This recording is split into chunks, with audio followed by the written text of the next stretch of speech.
Take it off! Take it off! Take it off! It's DJ 2 p.m. Let's start the show.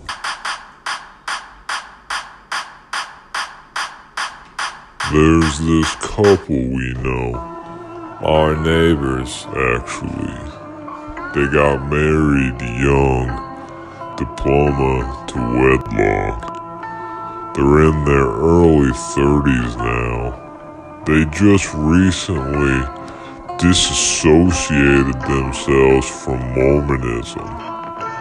They've been experimenting with all things previously restricted. Everything from caffeine to threesomes.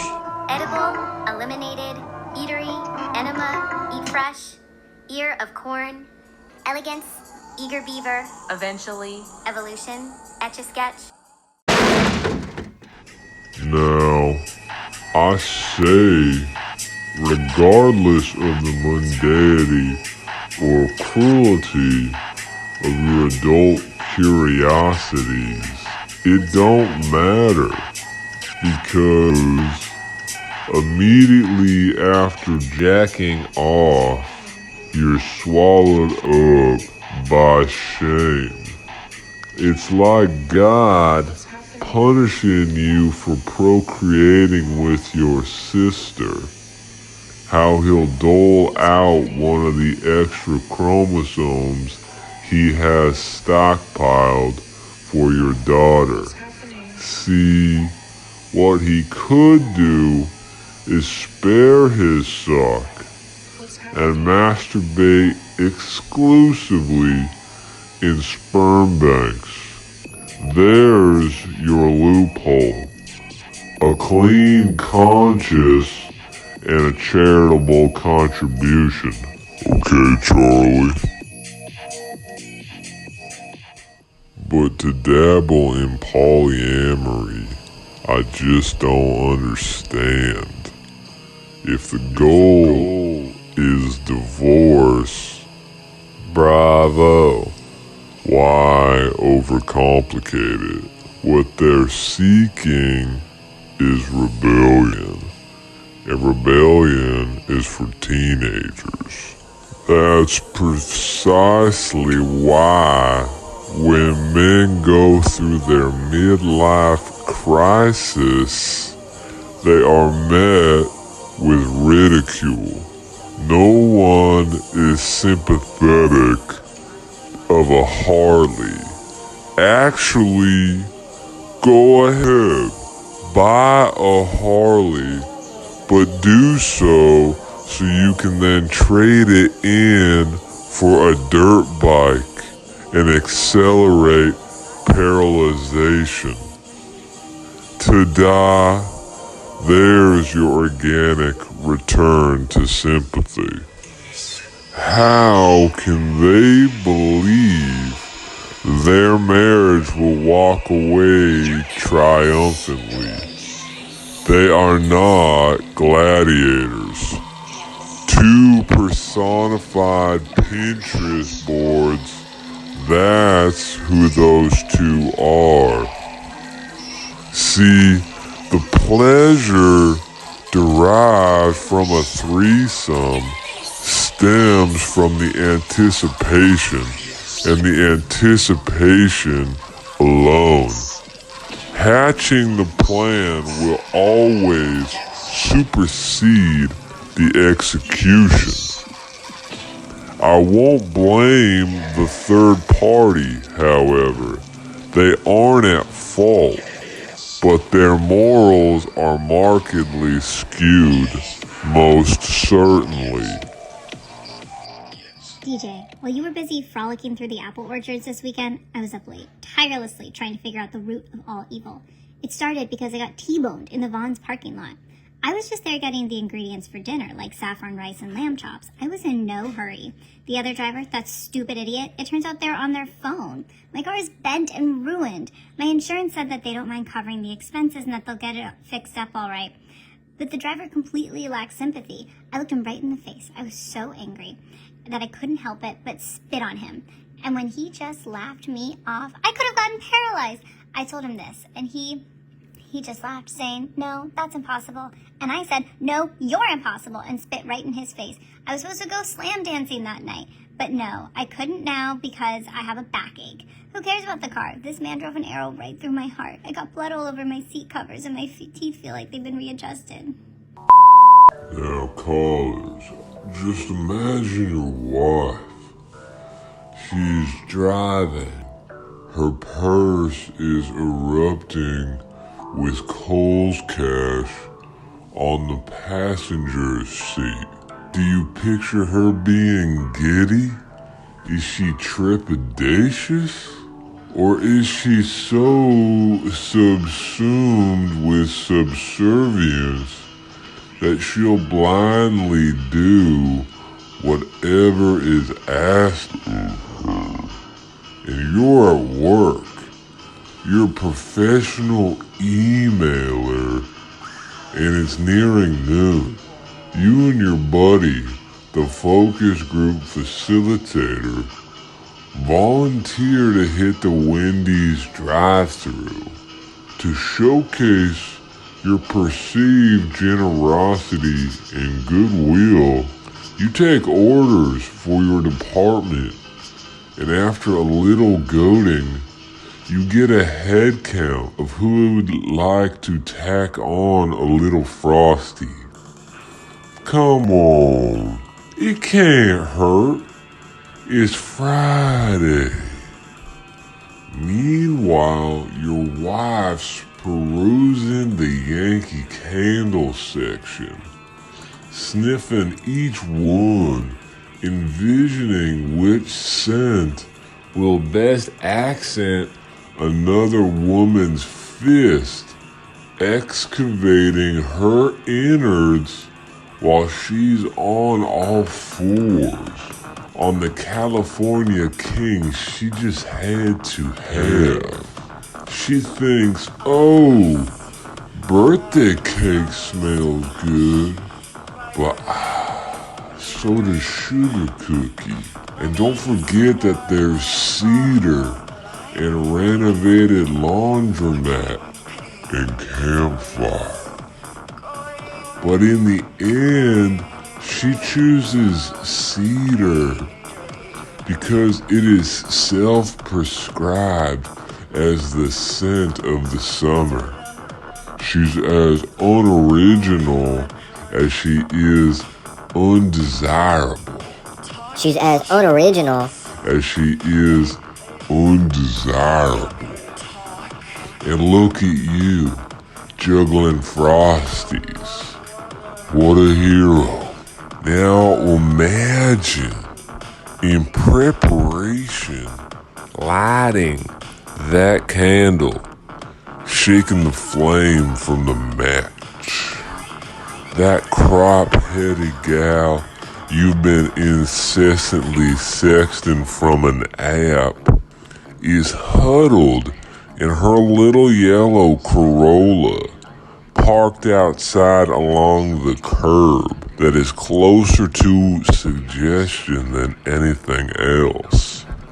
She's decided to opt for breath instead of a wasted battery to warm her, seeing as your one and only request was that she wear stockings. And stockings, as we all know, are historically faulty come nightfall. She rings the doorbell. It's 9 o'clock. What the hell are you doing, you think? Some stupid sensual playlist you've hastily cobbled together plays.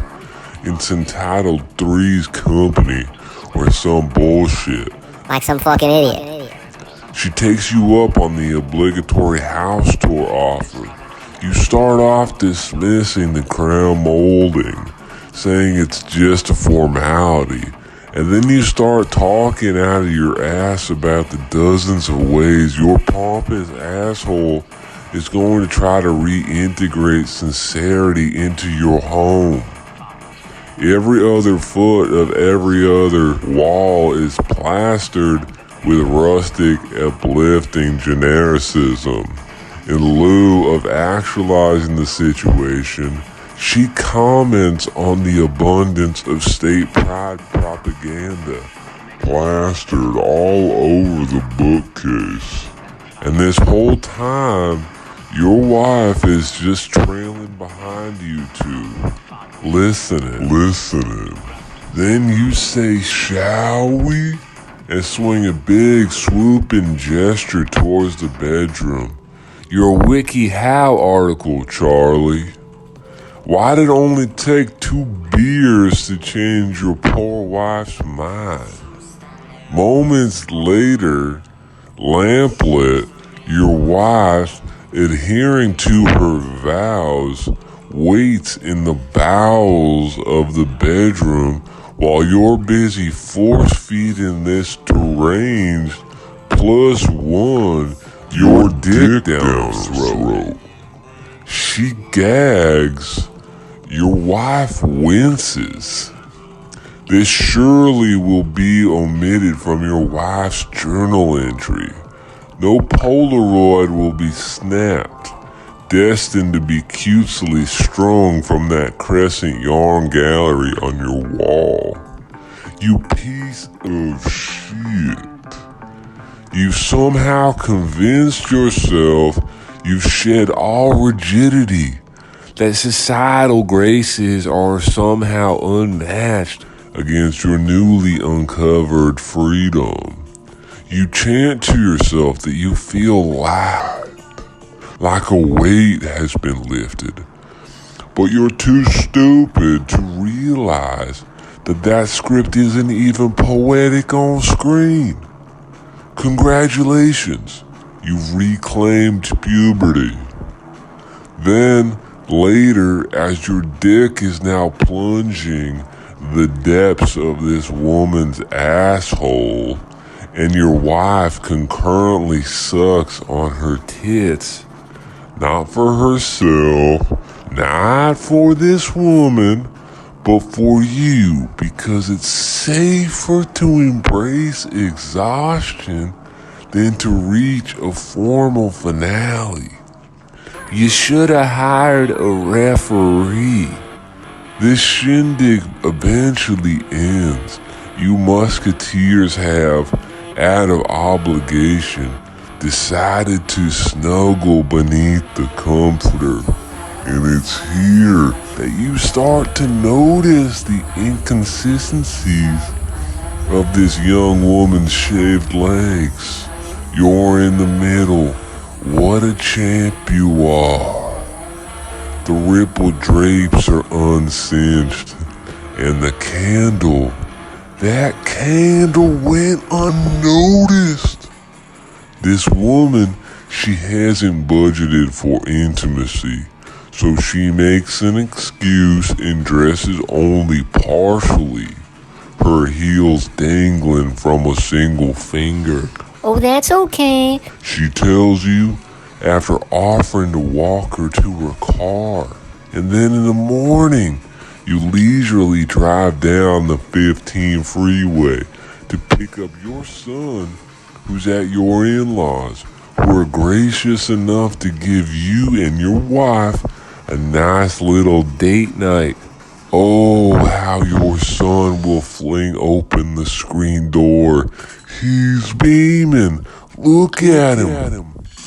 Clumsily, he'll lug his backpack two-handedly by the top strap as he races toward you. So happy to see his role model. You pick him up, grunting pronouncedly. Looks like someone's been playing outside in their bedtime clothes, you say condescending, but upon noticing the rim of filth on the hem of your son's pajamas, you turn the radio up as you drive home. There's a sprinkling of rain.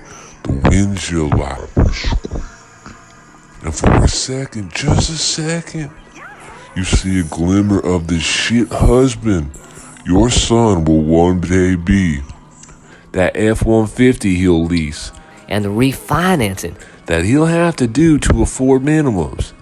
And then you start to think about the wife he'll affectionately call the Mac to his cheese, but will beat calculatedly. Then you picture children and grandchildren and the oxygen tank that tethers you. Those two are icebergs. Icebergs waiting temperatures to rise. Funnel this anticipation fetish into something, anything else. Go to Comic-Con, for Christ's sake, where disillusionment bears no resemblance to disorder. I'll go get my doctorate right now so I can professionally advise them to practice the Kama Sutra. Mr. DJ, help me! Help me! I simply don't know what to do anymore. I need your help.